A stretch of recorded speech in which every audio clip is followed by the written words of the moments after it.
Rencontre dans la librairie Album avec Igor Alban Chevalier, alias La Grenouille Noire, directeur artistique pour les productions animées américaines et créateur visuel indépendant dans son jardin secret. Il a créé La Dynamo, une revue foisonnante, tel un bric-à-brac. La Dynamo, publiée par Ankama.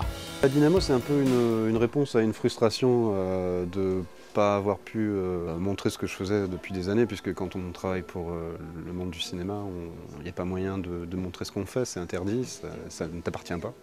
À moins que tu puisses, à moins que le film ne soit sorti, auquel cas tu as le droit de montrer des images soit sur ton blog, soit sur ton portfolio. Et tu ne peux pas faire de l'argent avec, donc tu ne peux pas sortir des artbooks avec, puisque c'est pas à toi. Et à côté de ça, moi j'ai développé des tonnes d'histoires, j'adore raconter des histoires. Et ça commençait à déborder de mes cartons, de mes tiroirs, et il était temps que j'en fasse quelque chose, quoi. Voilà. La Dynamo, c'est entre le artbook et l'autobiographie visuelle, bref, un magazine semestriel qui convoque plusieurs styles graphiques. À la fois de crowbar, d'illustrations numériques, d'illustrations analogues, donc faites à la main avec de la vraie morve, tout ça. Aussi des présentations de projets, un peu tout et n'importe quoi. Je fais des jeux, je fais des jouets, je monte aussi des projets de films ou de séries télé. Et puis c'est aussi un magazine de prépublication de séries de bandes dessinées. Voilà. Et en l'occurrence, là, il y a deux bandes dessinées qui me turlupinent depuis un petit bout de temps. Il y a donc une grande bande dessinée qui risque de faire 2900 pages. Et c'est des formats un peu grands. Enfin, si ça vous intéresse, vous verrez ça dans la Dynamo. C'est des doubles pages en hauteur. Ça se veut assez élégant. C'est dans le principe des vieux manuels de kung-fu ou des estampes japonaises. Donc c'est à peu près le même principe de narration dans le sens où il y a pas de cases, mais on comprend ce qui se passe. Par contre, il y a des bulles. Donc c'est un petit peu remis au goût du jour. Mais c'est une histoire que j'adore qui parle de l'histoire du roi singe. Bon, c'est une histoire compliquée, c'est une histoire bouddhiste à l'origine, qui est très drôle, qui est pleine de... Qui est morale ou pas? Qui est très morale. Ouais. Qui est très morale, mais qui amène l'histoire de manière extrêmement amusante et super épique. Il y a des combats pas possibles, les personnages sont tous les plus débiles les uns avec les autres. Donc ça c'est Stone Monkey, c'est donc le nom que je donne à cette version-là. Et puis il y a un autre truc qui va faire 300 pages, qui elle est déjà terminée, qui s'appelle Maggot, que j'avais écrite en anglais à l'origine. Et puis qu'il a fallu que je retraduise en français pour pouvoir l'éditer chez Ankama. Voilà.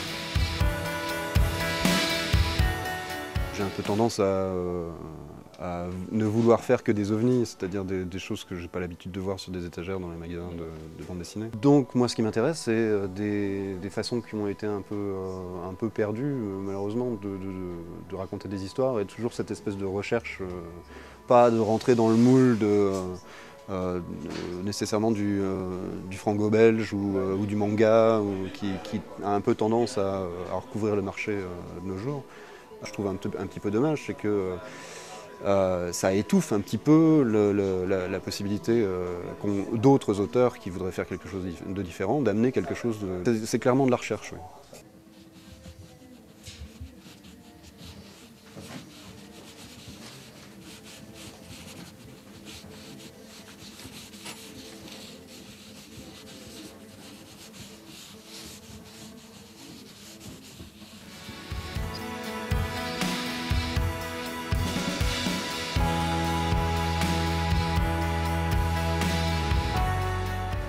La Dynamo, c'est aussi sur mes mains.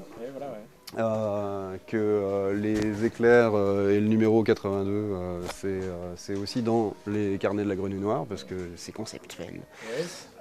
Et que c'est important pour moi de raconter les histoires de manière complètement différente, mais aussi de manière impliquée. C'est-à-dire, je suis un défenseur j'essaye d'être un vrai conteur, dans le sens où j'essaye d'utiliser toutes les manières différentes de pouvoir raconter des histoires. Et par exemple, Un des principes de narration qui m'intéresse, c'est le principe de la narration dans la narration. Je suis conteur parce que j'écris l'histoire, je la dessine, mais je suis aussi personnage dedans. Et ça commence, il y a une raison pour laquelle cette série commence par une autobiographie et puis ensuite devient une vraie fausse histoire, c'est que je veux que les gens croient qu'il y a une corrélation, et il y en a une. Mais elle est difficile à voir jusqu'au moment où on se rendra compte que le personnage se fond un petit peu avec la réalité et que rien que ça, puisque à un certain moment le personnage dans l'histoire va se faire tatouer ce que j'ai sur moi, et au fur et à mesure, et moi je me ferai tatouer en même temps que lui.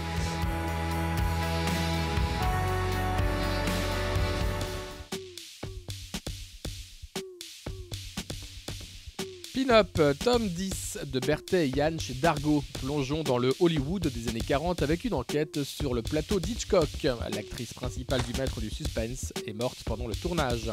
Dottie, notre détective, en apprendra un peu plus, tout comme le lecteur, chaque jour sur le grand Alfred.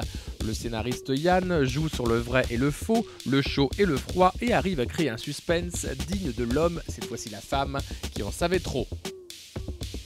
Barracuda, tome 2, la série de pirates scénarisée par le grand Dufaux et le jeune Jérémy est toujours vue par le prisme de l'adolescence. L'originalité de Barracuda, c'est que l'action se déroule sur terre plus qu'en mer. À Puerto Blanco, les nuits sont inquiétantes et les journées éclatantes et colorées. Mais attention, le mal peut intervenir en pleine lumière. D comme la lettre D. Deuxième tome. Qui est donc cette Lady Dangerous, créée par Errol et Majorana chez Delcourt? Qui sont les vampires? La question reste ouverte et la chasse aussi. Nous voyageons au-delà du fog londonien dans ce tome 2. L'Afrique très colorée et la campagne du Yorkshire viennent étoffer l'intrigue. À suivre. D comme Dracula peut-être?